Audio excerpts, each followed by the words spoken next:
Hello, Radhe Radhe. कैसे हैं आप सभी? आशा करते हैं आप सभी अच्छे होंगे, स्वस्थ होंगे और आपकी तैयारी भी बहुत ज़बरदस्त चल रही होगी। आज हम एक टॉपिक के साथ आए हैं जिसमें है यूपी पुलिस में एसआई में जो मॉक टेस्ट बच्चे लगाते हैं या हमारे भाई बहन जो मॉक टेस्ट लगाते हैं उनके 30 प्लस नंबर कैसे आए या लगभग 30 के करीब नंबर कैसे आए, उस पर हम आज विस्तृत चर्चा करेंगे। हमारे वीडियो में लास्ट तक बने रहिएगा।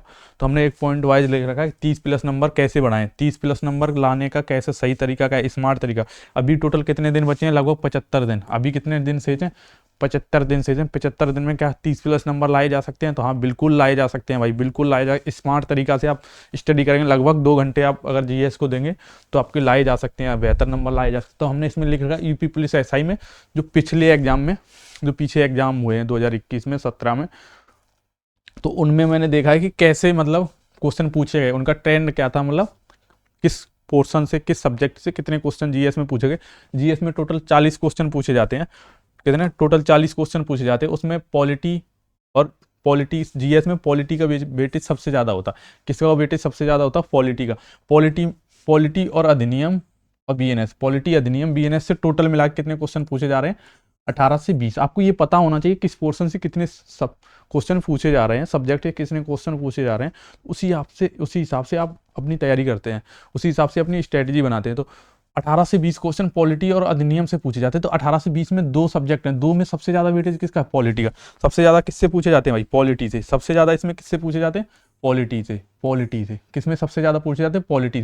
पॉलिटी से वो कितने क्वेश्चन पूछता है? 12 से 15 क्वेश्चन होते हैं। शिफ्ट का वेरिएशन रहता है, किसी शिफ्ट में 12-13, किसी में 16, एक शिफ्ट में 16 तक पिछली बार गए हैं। लगभग 15 के, आप 12 से 15 के बीच में मानिए, तो इसका वेटेज सबसे ज़्यादा रहता है। तो मैंने देखा है कि ज़्यादातर बच्चों ने, जो भी एसआई के सीरियस स्टूडेंट हैं, उन्होंने पॉलिटी पढ़ रखी है। जिन्होंने भी पॉलिटी नहीं पढ़ रखी है वो एक बार पॉलिटी जरूर पढ़ें। अब ये नहीं है कि पॉलिटी के लिए आप क्या पढ़ें, वो मैं आगे बताऊं, पॉलिटी के लिए कैसे पढ़ें या क्या पढ़ें। उसके बाद है अधिनियम और बीएनएस। इसमें 2 से 4 क्वेश्चन पूछे जाते हैं, कभी कभी 5 हो जाते हैं। 2 से 4 क्वेश्चन पूछे जाते हैं। तो इनको दोनों को मिला के 18 से 20 क्वेश्चन के करीब रहता है। मतलब आधा, 50% कहाँ से कवर होता है? यहाँ से कवर हो जाता है 50% जीएस। अब आप सोचें कि 50% जीएस अगर यहीं से कवर होता तो हम ये दोनों तैयार कर लें, 20 क्वेश्चन आ जाए। ऐसा नहीं है भाई। पॉलिटी के लिए ऐसा नहीं है कि आप लक्ष्मीकांत पढ़ने बैठ जाएं, आप लक्ष्मीकांत पढ़ने बैठ जाएं। पॉलिटी के लिए लक्ष्मीकांत यूपीएसआई के लिए जरूरी नहीं है भाई। इसके लिए आप क्या, परीक्षा वाणी की बुक उठाइए। परीक्षा वाणी ने जो परीक्षा वाणी, इसके लिए सबसे अच्छी बुक आज तक मुझे लगी है वो है परीक्षा वाणी। यूपीएसआई की परीक्षा वाणी की बुक उठाइए, उसको कवर कीजिए। उससे ये क्या, 12 से 15 जो क्वेश्चन है वो भाई वहीं से फंस जाएंगे। लक्ष्मीकांत आपके लिए नहीं है भाई। लक्ष्मीकांत तो यूपीएससी वाले पढ़ते हैं, यूपीएससी और पीसीएस वाले पढ़ते हैं। बहुत से मैंने बच्चे देखे यूपीएसआई की तैयारी कर रहे हैं और लाइब्रेरी में बैठे हैं तो लक्ष्मीकांत वो पढ़े जा रहे हैं। भाई अगर आप लक्ष्मीकांत पढ़ेंगे तो आपको आईपीएस तो बनना नहीं है, आपको बनना है दरोगा। तो आप उतना पढ़िए स्मार्ट तरीके, कम चीज़ों में, और सब्जेक्ट पे ध्यान दीजिए ना। अगर आपने मान लो परीक्षा वाणी पहले से, कुछ बच्चे क्या कि हमने ये बुक पढ़ रखी है पहले से तो मैं क्या करूं। अगर भाई आपने ये बुक पढ़ रखी है तो किसी दूसरे सब्जेक्ट के पे टाइम दीजिए, मैथ की रिवीजन करिए, रीजनिंग की रिवीजन करिए, आपको स्पीड बढ़ाइए। तो इसको लक्ष्मीकांत को पढ़ना बिल्कुल चूतियापा है। सबसे अच्छी कौन सी? परीक्षा वाणी। इसी को आप बार बार रिवीजन करें। कई बुक पढ़ने से अच्छा है कि एक बुक को कई बार, जो आपने पहले बुक, अगर आपके पास परीक्षा वाणी नहीं है, आपने पहले से कोई दूसरी बुक पढ़ रखी है तो आप उसी को बार बार रिवीजन करें, ना कि मैंने बता दिया परीक्षा वाणी तो आप परीक्षा वाणी। क्योंकि एक बुक बार बार पढ़ने से क्या है, एक बुक बार बार पढ़ने से अगर उससे रिलेटेड जो भी क्वेश्चन पूछा जाए तो आपका दिमाग क्लिक करेगा। आप कई बुक पढ़े रहेंगे और एक भी बुक अच्छे से कवर नहीं होगी तो आप वहां पे अच्छा बेहतर स्कोर नहीं कर पाएंगे। अधिनियम की बात करें तो अगर आपने अभी तक अधिनियम नहीं पढ़ा है और बीएनएस नहीं पढ़ी तो भाई अब इसको ना पढ़ें, अब इसको ना पढ़ें भाई। 2 से 4 क्वेश्चन पूछे जाते हैं। वो कौन सी धारा बीएनएस की, कौन से अधिनियम, ऊपर ऊपर से कुछ अधिनियम इंपॉर्टेंट है, वो मैं एक वीडियो सीरीज लाऊंगा, उसमें बताऊंगा कि कौन से अधिनियम आपको पढ़ लेने चाहिए लास्ट का जब 1 महीना रहेगा। आपने ये नहीं पढ़ रखा तो आप इसको बिल्कुल स्किप कर दीजिए, इसको बिल्कुल ना पढ़ें। क्योंकि मैंने देखा है अधिनियम और बीएनएस पे, अधिनियम और बीएनएस पे मैं कोचिंग का भी नाम ले लूंगा, कोई दिक्कत नहीं। अधिनियम और बीएनएस, अधिनियम और बीएनएस पे मैंने देखा है कि एक कोचिंग है, उस पे एक जीत राणा करके कोई टीचर पढ़ाते हैं। उस पे मैंने देखा उनके लगभग 150 प्लस लेक्चर हैं। और वो भी ऐसा नहीं है कि एक लेक्चर 10 मिनट का है, लगभग एक आवर्स की भाई, एक घंटे के लेक्चर हैं, 150 प्लस। इतना भाई यूपीएससी वाले स्पेशल सब्जेक्ट के लिए पढ़ते हैं। स्पेशल सब्जेक्ट में 200, 250, 300 लेक्चर होता है। साहित्य के लिए 300 लेक्चर है भाई विकास सर का। उतने में स्पेशल कवर हो जाता है उनका। जो वो एक स्पेशल सब्जेक्ट यूपीएससी में मांगा जाता है, उसको वो पढ़ते हैं। इन्होंने कहा 150 लेक्चर भाई, 1 घंटे कितने क्वेश्चन आने हैं, 2 से 4। ये क्या है, बिल्कुल ही चूतियापा है, ये टीचिंग का है बिल्कुल चूतिया। ऐसे पढ़ाने का मतलब है कि बच्चों को सिलेक्शन से दूर ले जाना। क्यों, अगर आप बच्चा 150 घंटा इसको पढ़ेगा, फिर इसका नोट्स बनाएगा, और नोट्स भी इतना बल्कि बन जाएगा कि आप उसको रिवीजन ही नहीं कर पाओगे। उसके बाद मैंने एक देखी है कोचिंग, बढ़िया कोचिंग है, मतलब RWA, बढ़िया चैनल है, इसको बच्चे यूपीएससी वाले जरूर फॉलो करते हैं। पर इस पे एक राम सर करके पढ़ाते हैं, डेली 1 घंटा वीडियो आपको लेके आते हैं, डेली 1 घंटा। मैंने देखा शायद MCQ के थ्रू लेके आते हैं। पर ये क्या है, ये भी 1 घंटे में 10-12 क्वेश्चन कराते हैं, 10 से 12 क्वेश्चन कराते हैं, 1 घंटा आपका खपा कर देते हैं। और यही RWA ने एक बुक निकाली है, मूल विधि करके बुक है RWA ने। इनके लेक्चर देखने से बढ़िया है आप इस बुक को पढ़ लें, आप इस बुक को पढ़ लें। अगर आपके पास टाइम, आपने सारे सब्जेक्ट पढ़ रखे, अगर आपने ये सारे सब्जेक्ट नहीं पढ़ रखे हैं तो इसको बिल्कुल ना पढ़ें भाई, अभी बिल्कुल ना पढ़ें। अगर आप इसको पढ़ेंगे तो अपने पैर में कुल्हाड़ी मारेंगे, क्योंकि इसमें 2 से 4 क्वेश्चन पूछे जाएंगे, और वो भी क्वेश्चन का पता नहीं लेवल कैसा हो, आप वहाँ कर पाएँ ना कर पाएँ। तो इसीलिए इसको भाई बिल्कुल स्किप कर दें। अगर आपका पूरा सिलेबस कंप्लीट है यूपीएससी का, तो आप भाई फ्री बैठे हैं तो आप इसको 1 से 2 घंटे दे सकते हैं। मैंने बच्चे देखे हैं कि केवल इसको पढ़ रहे हैं, मूल विधि को। उसके राम जी करके कोई सर हैं, तिलक बिलक लगा के आते हैं, उनकी वीडियो देखे जा रहे हैं, 1 घंटे डेली देखते हैं भाई, उसका नोट्स बनाते। तो ये भाई पर्याप्त तो है, पर ये जरूरत नहीं है आपकी, पर्याप्त तो है, जरूरत नहीं है। अधिनियम जो इंपॉर्टेंट है वो अधिनियम देख लो, उनकी थोड़ी जो इंपॉर्टेंट धारा है। ऐसा नहीं कि अधिनियम के अंदर घुस जाओ आप, उसकी चीड़-फाड़ करने लगो भाई, उतना नहीं पूछा जाएगा। अगर पूछा भी जाएगा तो आपने कोई भी नहीं कर पाएगा। आपका कंपटीशन ये नहीं है कि कठिन क्वेश्चन को हल करके आना, आपका कंपटीशन है कि आसान क्वेश्चन को गलत ना होने देना, आसान क्वेश्चन को गलत ना होने, जो सब कर लेंगे वो आपको भी सही करके आना है, वो कंपटीशन है। अगर कठिन क्वेश्चन आएगा तो वो कोई ही नहीं कर पाएगा। तो भाई इसमें जो आसान अधिनियम वगैरह है, कुछ अधिनियम है, वो आप केवल एक स्पीड में किसी बुक से कंप्लीट करें, ना कि आप किसी का वीडियो लेक्चर देखें। भाई ये जीत राणा करके हैं, ये कैरियर बिल पे पहले पढ़ाते थे, अब इन्होंने छोड़ दिया। इनके 150 लेक्चर हैं कैरियर बिल पे। ये पढ़ाना क्या सफिशिएंट है? आप लोग अगर आप दिल से पूछिए, आप लोग आप दिल से बताइए कि ये पढ़ना उचित है? BNS के लिए इतना 150 वीडियो अधिनियम के लिए पढ़ना उचित है? आप लोग खुद सोचिए। फिर एक बात आती है कि फिर क्या करें, इसको अभी स्किप कर दिया। अगर जिसने पढ़ रखा है भाई, नोट्स बना रखा, तो वो रिवीजन करता रहे ना। कोई एक बुक ले लीजिए भाई, RWA ने भी बुक निकाली, उसको पढ़े। उसके बाद क्या कहें, सबसे ज़्यादा आपको किस पे ध्यान देना है? सबसे ज़्यादा भाई पॉलिटी पर ही ध्यान देना है। आपने जो पॉलिटी की बुक पहले से पढ़ रखी है वही पढ़ें, उसको बार बार रिवीजन करें, ये नहीं नई बुक। उसके बाद आता है कि 20 से 22 क्वेश्चन इन सब्जेक्टों से पूछे जाते हैं, विभिन्न सब्जेक्ट। ऐसा नहीं है कि अगर आप तैयारी कर रहे हैं, फ्रेशर हैं, तब भी आपने ये सब्जेक्ट कहीं ना कहीं पढ़े जरूर होंगे। अगर आप फ्रेशर हैं तब भी ये सब्जेक्ट पढ़े होंगे। तैयारी कर रहे हैं तो आपने तैयारी के दौरान पिछली कभी किसी भी एग्जाम की तैयारी की होगी, तो ये सब्जेक्ट पढ़े होंगे। ऐसा नहीं आप नया पढ़ रहे। तो इनसे नंबर गेन करना आसान है इसकी अपेक्षा, अधिनियम की अपेक्षा इनसे नंबर उठाना, लाभ प्राप्त करना आसान है। तो आपने क्योंकि हिस्ट्री, जियोग्राफी, इकोनॉमिक्स, साइंस आपने कहीं पढ़ी होगी, हाई स्कूल, इंटर, इसमें भी कुछ ही टॉपिक इंपॉर्टेंट, इसको आप स्किप कर सकते हैं। आपको अगर कठिन लग रही तो आप स्किप कर सकते हैं। इसमें कुछ ही पॉइंट हैं वही आपको इंपॉर्टेंट रहते हैं, जैसे विटामिन वगैरह के जो पॉइंट हैं वही आपको इंपॉर्टेंट रहते हैं। अब आपने हिस्ट्री पहले से जरूर कभी ना कभी पढ़ी होगी, या आपने कोई बुक पढ़ी होगी। इन सारे सब्जेक्ट की आपने कुछ या तो लूसेंट पढ़ी होगी, ज़्यादातर बच्चे लूसेंट पढ़ते हैं, लूसेंट पढ़ी, या किरण की एक बुक आती है, किरण की आपने बुक पढ़ी होगी। तो आपने कोई ना कोई बुक पढ़ी है, तो वो आप बुक रिवीजन करिए, इसको जरूर पढ़िए। जो आपने बुक पढ़ रखी है उसको रिवीजन, या आपके नोट्स हैं उसको जरूर, क्योंकि आपने पहले से पढ़ रखे हैं। तो इसमें इससे कम टाइम देके 4 से 5 क्वेश्चन आप इसमें कर सकते हैं। जियोग्राफी में कम से कम टाइम देके 4 से 7 क्वेश्चन आप बढ़ा सकते हैं। इकोनॉमिक्स में कुछ इंपॉर्टेंट चीज़ें हैं, कुछ इंपॉर्टेंट मतलब 3-4 पेज की इकोनॉमिक्स पढ़ के आप 3 से 4 क्वेश्चन ला।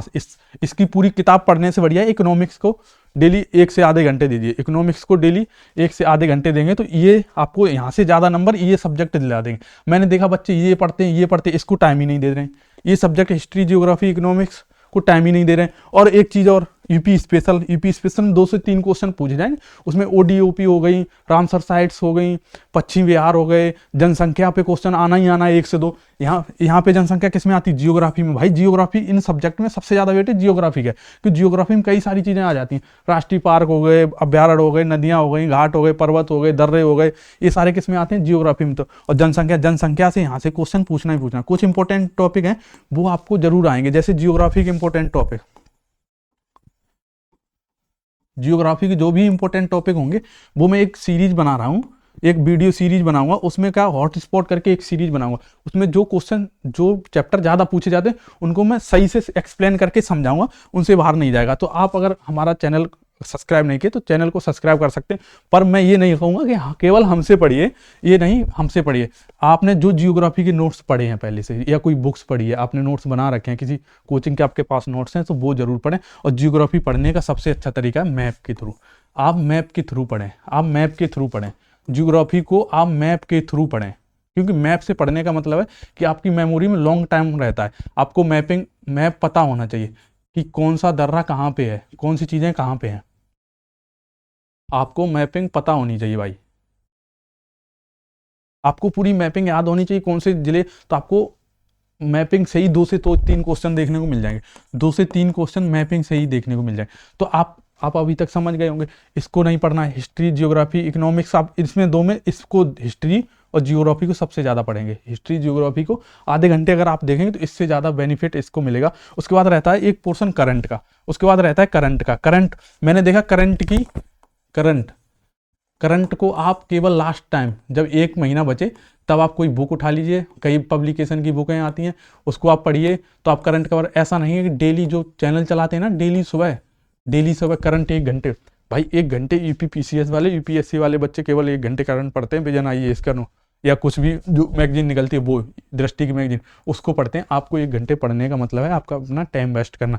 इसको लास्ट में क्योंकि इसमें 2 से 3 क्वेश्चन पूछे जाते हैं, कभी कभी अभी एएसआई और स्टेनो का पेपर हुआ तो उसमें ज़्यादा वेटेज रख दिया था, तो करंट को स्किप तो करना नहीं, कहा हफ्ता 5 क्वेश्चन पूछ ले। इसको लास्ट के, जब मान लो आपका एग्जाम 15 मार्च को है, उससे 15 दिन पहले और 20 दिन पहले आप करंट को एक जो भी पत्रिका आती है उसको ले लेंगे, या कोई आप चैनल फॉलो करते हैं वहाँ का जो भी अच्छा टीचर है वो कराता है, जैसे उत्कर्ष पे कुमार गौरव सर कराते हैं, उनसे कर लीजिए। मैं भी ये लास्ट में कराऊंगा। और ये सारे क्वेश्चन आपको इतना समझ आ गया होगा किसमें सबसे ज़्यादा, पहले कौन सी सबसे ज़्यादा पढ़ना है, मैंने नेक्स्ट लिख रखा होगा। 75 डेज हैं अभी आपके पास, ओनली 2 घंटे आप पढ़ेंगे, स्मार्ट स्टडी करेंगे। सबसे ज़्यादा आप किसको पढ़ेंगे, पॉलिटी को। आपने जो पढ़ रखा है उसको बार बार रिवीजन करें, अगर नहीं पढ़ रखा तो आपको जो बुक पढ़ रहे हैं उसको पढ़ लें, उसको बार बार रिवीजन करें। उसके बाद आप पढ़ेंगे जियोग्राफी में कुछ टॉपिक हैं वो बहुत पूछे जाते हैं, जैसे जनसंख्या हो गई, राष्ट्रीय पार्क हो गए, नदियों वाला टॉपिक हो गया, नदियाँ हो गई, जनजातियाँ हो गई, पर्वत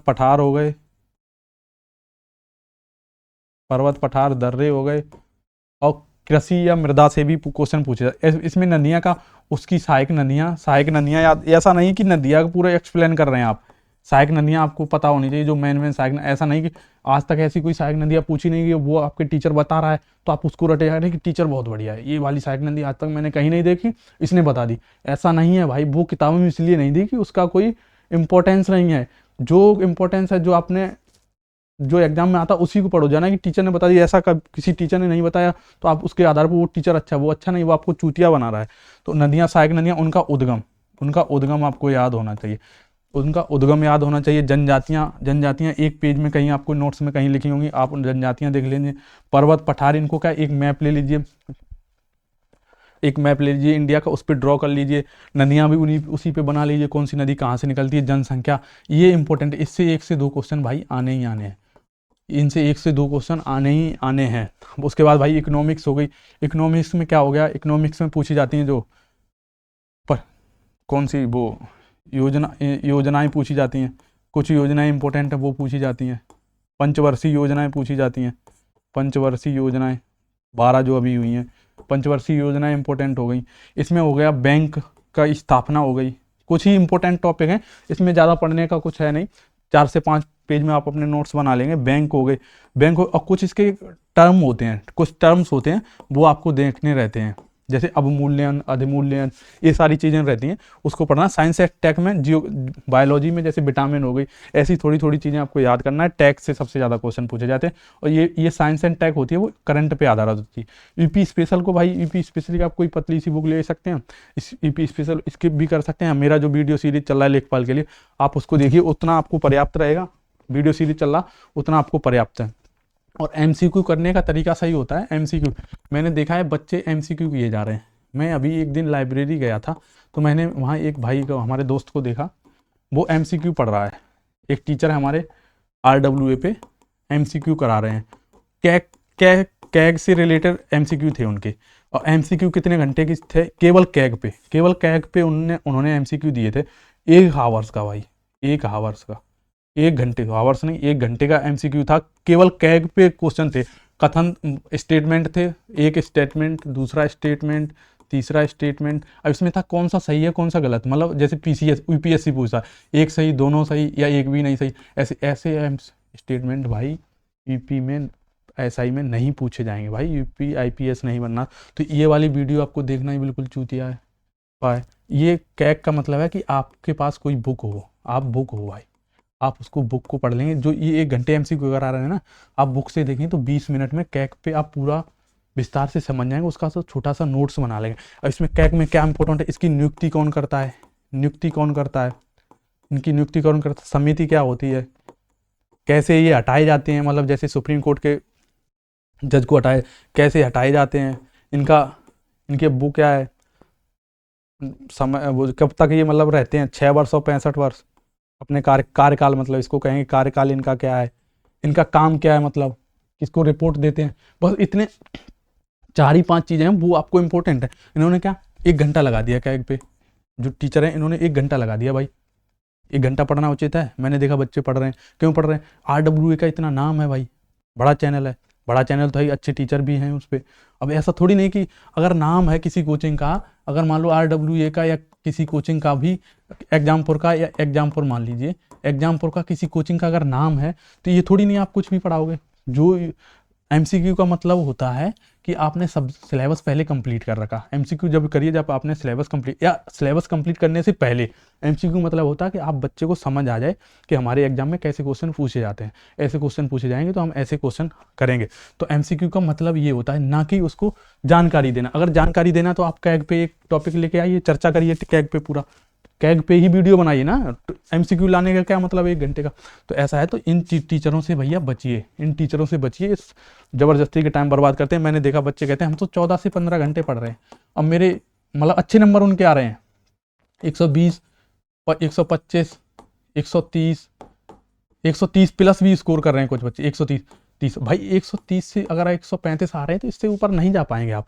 आपका बहुत अच्छी तैयारी है। अगर 125 भी आ रहे हैं तब भी अच्छी तैयारी। अब जिसके 120 आ रहे हैं, वो 125 आ रहे हैं, वो 130 नहीं पहुंच पा रहे, उसका रीजन है वो ऐसे टीचरों को फॉलो करता है। पढ़ता है वो 14 घंटे पर, इन्हीं टीचरों के चक्कर में जो चीज़ उसको वो 20 मिनट में कवर कर सकता, तो वो उसने कितने मिनट लगा दिए, पूरा 1 घंटा लगा दिया, और कवर भी नहीं हुआ सही। अगर टॉपिक कोई कवर करना तो सही से उसका नोट्स बना लीजिए, 20 मिनट में बन जाएगा, आगे आप रिवीजन कर लेंगे स्पीड में। अगर मान लो किसी का वीडियो देख रहे हैं, केवल बैठे हैं लाइब्रेरी में बंदर बन के, केवल वीडियो देखे जा रहे हैं, ना तो उनके पास पेन है ना कुछ है, ना अपना नोट्स बना रहे। भाई अपना नोट्स बनाना बहुत जरूरी है। आज का सिलेक्शन ना होना यही सबसे बड़ी रीजन है भाई, कि केवल जो टीचर पढ़ा रहा है उसको बैठ के केवल देख रहे हैं, ना उसका नोट्स बना रहे हैं, उसी को देख रहे हैं। भाई ऐसे ऐसे मैंने टीचर देखे हैं कि केवल बीएनएस पे ही, अधिनियम पे 150 वीडियो बना रखी है उन्होंने, और बीएनएस पे एक सर आते हैं, वो एमसीक्यू 1 घंटे डेली कराते हैं, उसमें तिलक लगाते आते हैं बड़ा सा।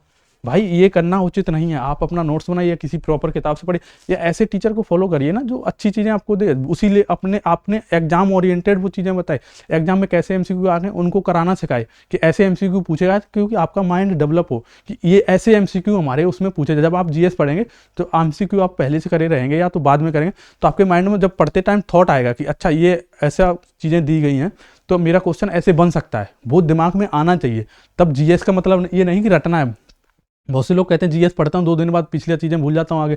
भाई वो इसीलिए आप भूल जाते हो, आपने केवल रट्टा मारा है, चीज़ें सही से समझी नहीं है। मान लो आप कोई क्वेश्चन पढ़ रहे हो तो उसको दिमाग में आना चाहिए, अच्छा हमारे एग्जाम में ऐसे क्वेश्चन पूछे जाए। कोई नदी पूछी है तो आपको ये पता होना चाहिए नदी के दाहिने तट और बायां तट कौन सा है, कौन सी नदी किधर से नदी। हमारे ऐसे पूछे जाते हैं, दाहिने तट से मिलने वाली नदियाँ, बाएं तट से मिलने वाली नदियाँ, तो ये पूछा जाता है।